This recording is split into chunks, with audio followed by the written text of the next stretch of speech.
Olá, meus amados do grupo Jativoca.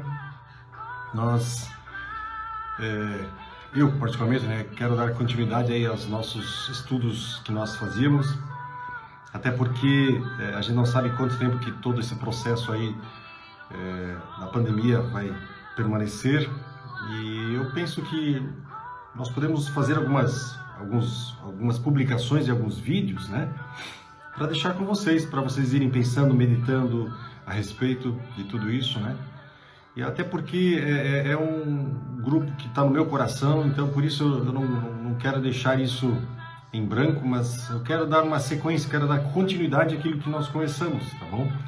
Então vocês vão ter a oportunidade de, nas quintas-feiras eu quero disponibilizar sempre um pequeno vídeo, onde a gente vai continuar abordando aí a questão de Gênesis, E então a única solicitação minha é que vocês estejam sempre lendo primeiro o capítulo, porque a gente não vai ler o capítulo porque senão o nosso tempo não é tão grande.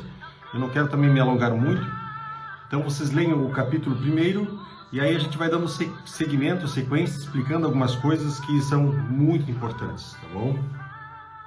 E a minha oração é que realmente esses pequenos vídeos façam diferença na vida de vocês, que hajam muitos frutos, frutos de alegria, frutos dignos de arrependimento, frutos de paz, de justiça, frutos da presença do Senhor na vida de cada um de vocês, do Senhor se manifestando na vida de cada um de vocês, tá bom? Aliás, é minha oração e será sempre minha oração a vida de cada um de vocês. Estamos aí orando, pedindo que o Senhor esteja guardando e protegendo cada um de vocês também. A gente sabe que esse momento é bem complicado, difícil, mas nós estamos falando de um Deus de poder, um Deus que tem todo o poder nas suas mãos, E nós vamos continuar falando, inclusive, sobre isso, a partir de Gênesis 21, que eu creio que seja o ponto que nós íamos começar a abordar, tá bom? Então, eu oro para que o Senhor esteja realmente guardando, protegendo e abençoando a vida de cada um de vocês, e que o Senhor esteja nesses momentos para que sejam momentos de falar, dele falar conosco, não do mundo, não das pessoas, mas do Senhor falar conosco. Nós vimos até o capítulo 20, então, gente, a questão toda, de Abraão visitando lá a terra de Abimeleque. Lá acontece aquele episódio, aquele evento em que Sara, ela é tomada por Abimeleque, para fazer parte do seu harém, porque Abraão mesmo fala uma meia-verdade. Nós comentamos muito sobre essa questão das meias-verdades, que na verdade são mentiras. Uma meia-verdade nunca será uma verdade, porque não existe meia-verdade, toda meia-verdade sempre será uma mentira, portanto, é algo que não fica bem para um filho do Senhor. Abraão diz para Abimeleque que aquela mulher, Sara, é sua irmã. E é claro, ele é meia-verdade porque ela é meia-irmã dele, E aí Abimeleque toma Sara e fica com ela no seu harém. Mas Deus a protege, Deus a guarda, nós cremos nisso, a Bíblia não é clara sobre isso, mas a Bíblia nos fala que depois, por uma intervenção poderosa do Senhor, ela é restituída para Abraão.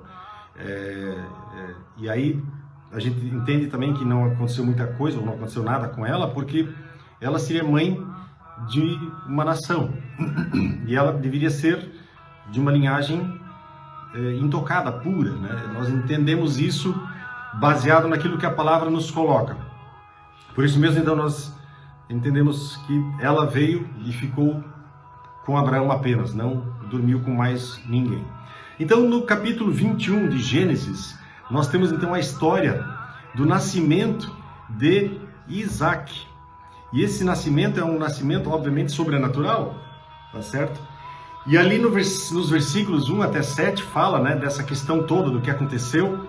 E interessante, ali no versículo 1, o Senhor visitou.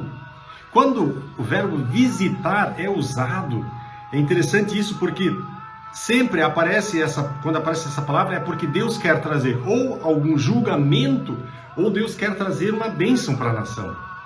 E claro que nesse caso aqui, foi uma bênção. E essa bênção foi muitíssimo apreciada, obviamente, pela família. E aí diz a palavra que Sara deu à luz, né, ao seu filho, tá certo? Isso na sua velhice. Sara deu à luz a um filho, a Abraão, na sua velhice. Ou seja, aqui nós vemos o cumprimento de uma palavra, de uma promessa. Deus deu um menino para Sara e Abraão, e toda a promessa que estava ligada à aliança que se concretizaria, né, seria através desse filho de Abraão. O pai teve uma alegria muito grande de poder dar nome para esse filho e teve o privilégio, inclusive, de circuncidá-lo. Ou seja, no 8º dia, toda criança, todo neném, né, era circuncidado como um sinal da aliança que Deus estaria fazendo com aquela pessoa especificamente. Mas aqui, quando nós falamos de aliança, nós não falamos apenas dessa aliança, da circuncisão, nós estamos falando da aliança que Deus tinha com Abraão, de fazer de Abraão uma nação, uma grande nação, uma nação poderosa.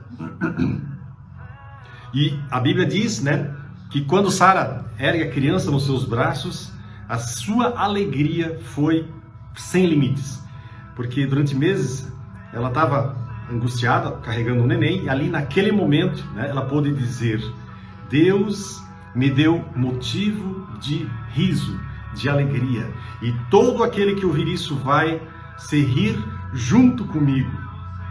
Isso é muito interessante. Ou seja, para os vizinhos que moravam ali junto com ela, Deus deu motivo de muita alegria. Para Sara também era motivo de riso, porque havia uma realização. Uma mulher sem filhos naquela época era uma mulher considerada não abençoada. E então ela podia dizer: eu tenho filho, o Senhor me abençoou, né?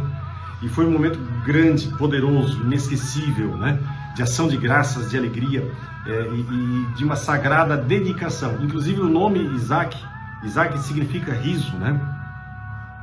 E aí o tempo vai passando, Isaac cresce. Lá no versículo 8, né, fala que quando Isaac foi desmamado, tá certo? Abraão então fez um grande banquete nesse dia. O processo de desmamar é algo que leva algo em torno de mais ou menos 3 anos, tá certo? 3 anos de idade. Então isso foi um acontecimento grande, legal, muito bacana. Era uma ocasião de celebração, com regozijo e com muita festa, né? E aí o menino, diz a palavra, né, que o menino foi crescendo. Mas aconteceu algo interessante, né, ali naquele momento também. Logo surgiu um problema. Por quê? Porque vendo Sara que o filho de Agar, né, ficava caçoando de Isaac, ou seja, o filho de Agar, que era Ismael, estava tirando sarro, estava lá, né, enchendo o saco daquela criança. E Sara já tinha sofrido muito por causa de Agar e de Ismael. E agora esse conflito novamente ele ressurge, né, com uma certa força. E aí, né, Sara viu que o filho de Agar tomava essa atitude, ela ficou enraivecida, ficou brava, tá certo? E ela ela assim é tomada de um sentimento intenso. A palavra hebraica para esse verbo aí, né, é muito forte. E aí então ela toma uma atitude. Ou seja, qual é essa atitude? Ela pede para que essa mulher ela seja afastada, seja separada, né, deles, tá certo? Ismael também tinha promessa sobre ele, tá? Ismael também tinha uma promessa sobre ele. E talvez Sara temesse também que Abraão, porque por causa de Ismael, pudesse dar para o filho mais velho algo de uma herança um pouquinho melhor, porque afinal de contas, para todos os efeitos, Ismael era mais velho.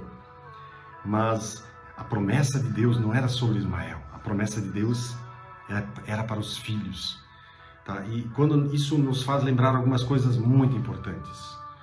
Deus tem promessa para você, que é filho, que é filha do Senhor. Deus tem promessa para ti. Deus não tem promessa para os outros. Deus está falando contigo, também agora, nesse momento. Deus está falando contigo. E Deus quer derramar a bênção dele sobre a tua vida. O que o Senhor pede? Que a gente caminhe caminhos de santidade, caminhos de alegria, caminhos de vida. Nesse tempo de angústia que nós estamos vivendo, nesse tempo em que talvez o contato de pessoas com pessoas não seja uma coisa assim tão forte, muitos podem vir a ser tentados, né, a tomar atitudes por sua própria conta, por sua própria iniciativa. Eu quero assim desafiar você a que você realmente tome atitudes baseadas na palavra do Senhor. Nesse tempo de isolamento, esse tempo de reclusão, use esse tempo para falar com Deus. Usa esse tempo para buscar a presença do Senhor. Eu lembro assim que na minha vida, os momentos mais impressionantes e mais gostosos que eu pude viver, não foram os momentos de encontros, em que nós nos reuníamos, em que a gente via, em que eu via o poder de Deus descendo. Não foram aqueles momentos de congressos, de eventos grandes em que o poder de Deus se manifestava ali, curas acontecendo ali, milagres acontecendo do outro lado, demônios sendo manifestos e sendo expulsos, né? Pessoas com enfermidades sendo curadas na hora. Isso tudo é muito bacana, isso tudo é muito legal. Isso faz parte da nossa caminhada com o Senhor. Mas os momentos mais impressionantes que eu tive com o Senhor não foram esses. Foram os momentos em que eu estava no meu quarto, adorando ao Senhor, falando com Ele, em que o Senhor vinha de uma maneira muito especial e sobrenatural, falar comigo, manifestar a sua presença, me dizer o que eu precisava fazer naquele dia, naquele período, naquelas semanas, naquele ano. Foram momentos esses os mais impressionantes da minha vida. Então, foram momentos em que eu estava sozinho com Deus. Por isso eu quero incentivar, animar e desafiar você a que você tenha o seu momento sozinho com Deus, buscando a presença dEle, buscando a sua face. Meu amado, se você persistir em buscar o Senhor, uma hora o Senhor virá com poder, uma hora o Senhor virá com graça, com misericórdia, e Ele vai se manifestar na sua vida de uma maneira que você nem imaginava que seria possível. Mas você precisa persistir, você precisa insistir com Deus, de ficar na presença dEle, de não sossegar enquanto Deus não estiver realmente se manifestando na sua vida. E não esqueça, isso pode durar dias, semanas, meses, não importa. Persista em buscar o Senhor, porque o Senhor, Ele tem trato com aqueles que buscam a sua face, a sua presença. Amém? Eu queria encerrar esse momento aqui. Nós vamos depois continuar falando mais ainda sobre essa questão, né? Vamos dar mais seguimento. Quero ver se a cada semana eu faço um vídeo junto com vocês, um vídeo de 10, 12, 15 minutos no máximo, mas um vídeo que você possa usar, orar junto, buscar a presença junto, tá certo? E eu agora, nesse momento, aqui do jeito que eu estou e como você está, eu quero estar orando por você, tá bom? Se você quiser, feche os seus olhos e diga: Senhor, muito obrigado, porque Tu és um Deus de poder e Tu queres nos visitar, Tu queres falar conosco. Obrigado que podemos confiar em Ti, Senhor. E obrigado, Deus, que mesmo em meio a esse tormento que nós estamos vivendo, nós temos um Deus para quem nós podemos olhar e confiar e colocar a nossa vida, colocar nosso corpo, nossa saúde nas poderosas mãos do Senhor. Eu quero declarar a bênção, cura e libertação sobre cada vida, sobre cada pessoa que estará ouvindo esse pequeno vídeo. Pai, estende a Tua mão de poder, estende a Tua mão de cura, de libertação, Senhor. E permita a Deus que cada vida, cada coração possa ter um poderoso encontro contigo, Tu que és o Senhor e o autor da vida, e assim ora em nome de Jesus. Muito obrigado por esse momento que a gente pode ter juntos, né? E nós vamos continuar conversando, falando sobre a história, né, de Gênesis, do livro de Gênesis, porque tem muita coisa maravilhosa esperando por nós. Amém? Que Deus abençoe você, sua casa, sua vida, sua família, e cuide de cada detalhe, né, da sua vida. Amém?